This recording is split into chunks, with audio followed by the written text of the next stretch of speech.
Thanks for making the Locked On Ole Miss podcast your first listen every day. We're free and available wherever you get your podcast, including YouTube, part of the Locked On Podcast Network, your team every single day. And thank you so much for getting us up over 5,000 subscriptions. We're almost at 5,100 after a week, and we're moving on towards 6,000. So do me a favor, subscribe if you haven't. If you have, tell a friend and get them to subscribe. And if you listen to this podcast on something other than YouTube, go to the YouTube page, Locked On Ole Miss Podcast, and subscribe to that as well. We're trying to get over 6,000 subscribers before the bowl game, because if it's near me, I'm going to go. We're going to do remotes. We're going to have fun with that. So I'm here with Tom Vanderford for his weekly segment on Ole Miss football. How you doing, Tommy? Doing great, man. Man, this is just an absolutely massive football game. And it's not just because beating Texas A&M special, but this is a talented team. But this is a situation to where if Ole Miss can pull this game off and get to the next week, and we're not overlooking, and even if we are, we can. But it's a situation to where winning this game will mean so much for the program. So that in and of itself makes this a massive football game. I completely agree. We take care of business and beat A&M. Things really ratchet up for the Georgia matchup. I think Georgia will be ready for us, but I think it's one of those things where we have nothing to lose when we go into Athens and play our best. Can Georgia beat us? Of course they can. Can we beat them? I think if our defense plays good as it's capable of playing and the offense plays as well as it's capable of playing, we can beat Georgia. I think with A&M, it's going to be a very tough physical game. They don't like us. We don't like them. They have a little chip on their shoulder after last year, and I'm sure they're going to try to set the tempo early. I just don't think they have the offensive line to handle our defensive line and our linebackers.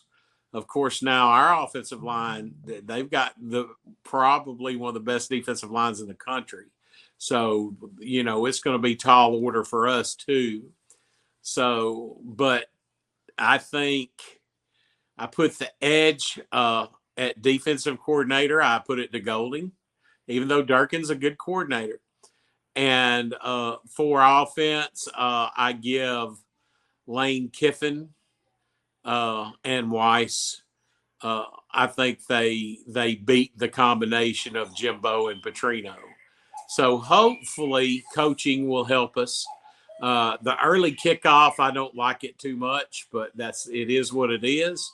I would prefer it be a night game and everybody get all hyped up.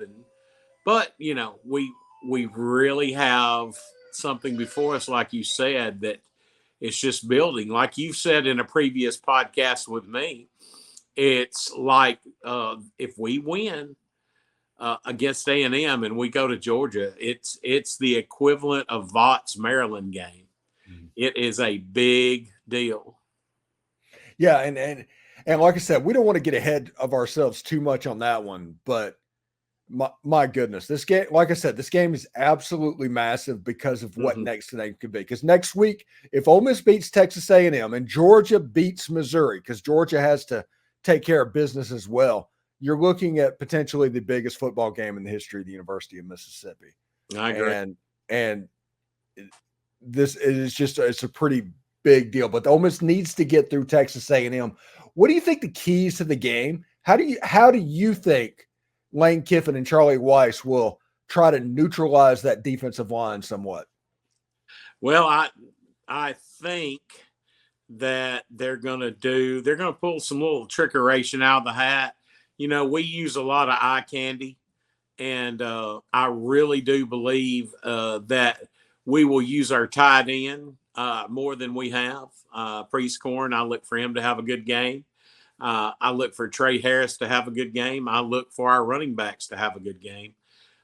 because we traditionally last year we played against, albeit they were a year younger, basically the same front that they have this year, and we were able to run the ball at their house, and we were able to do a few things, and I think that they'll have wrinkles ready for A&M, and I think that we'll be able to take care of business.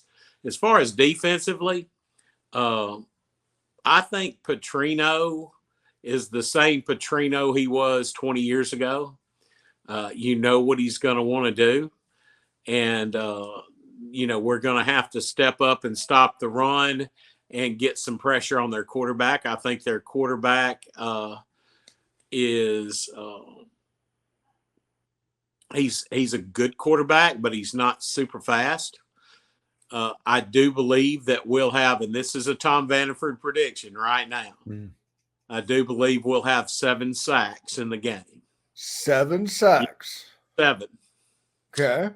I sure do. I think their offensive lines had problems with a lot of teams that they've played.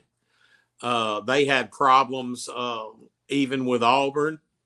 And I think our defensive line and our linebackers and the way that we use them, I think that we're going to have 7 sacks. Now, and, they lead the country in sacks, and they're going to get Dart a few times. You can forget that. It's going to happen. But I think I think Lane and Charlie will try to mitigate that. I'm hopeful we'll see some swing passes to the backs out of the backfield. We haven't seen a lot of that this year. I'm hopeful that we don't see a lot of trickeration in the backfield, pop passes and stuff like that. I think that they are extremely fast on defense. So, well, I think the key is to just play good old-fashioned football on offense and defense. Yeah, I said all during the week, this is kind of a 1990s SEC football game disguised as a 2020 SEC football game, so it should be interesting to see. Yeah, it's going to be fun to watch. I don't think the score is going to be super high like some people are picking. We'll talk about that later, though.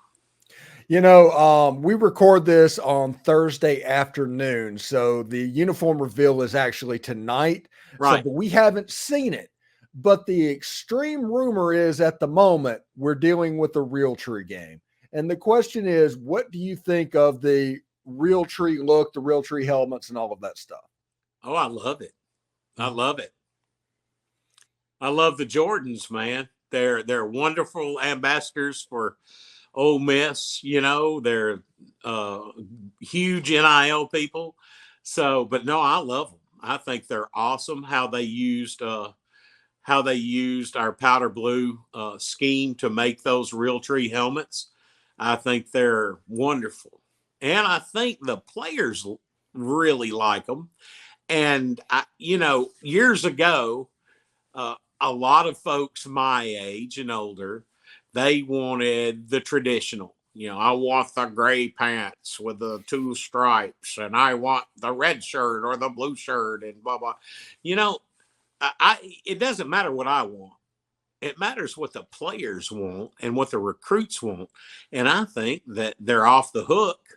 And I think the players and the recruits love them. So this Realtree helmet that is absolutely fantastic. It's an amazing pattern. But it gets worn predominantly with the powder blue jersey, which looks fantastic. My question is, against they probably won't do it against Louisiana Monroe, because I think against Louisiana Monroe it'll be navy blue and the white helmets because we haven't seen that decal this year. Right. But if we go to whichever bowl game Ole Miss goes to, if they're the home team, are we looking at a situation where the Realtree helmets happen with the red jersey? I hope so. That'd be awesome. Yeah, I mean, I think it'll look really, really good. A couple of recruits have taken their pictures and they've used that combination. Right. And it looked pretty good to me. But I'm interested to see about that. Anyway, Uh, before we get out of here, what is your score prediction for the game?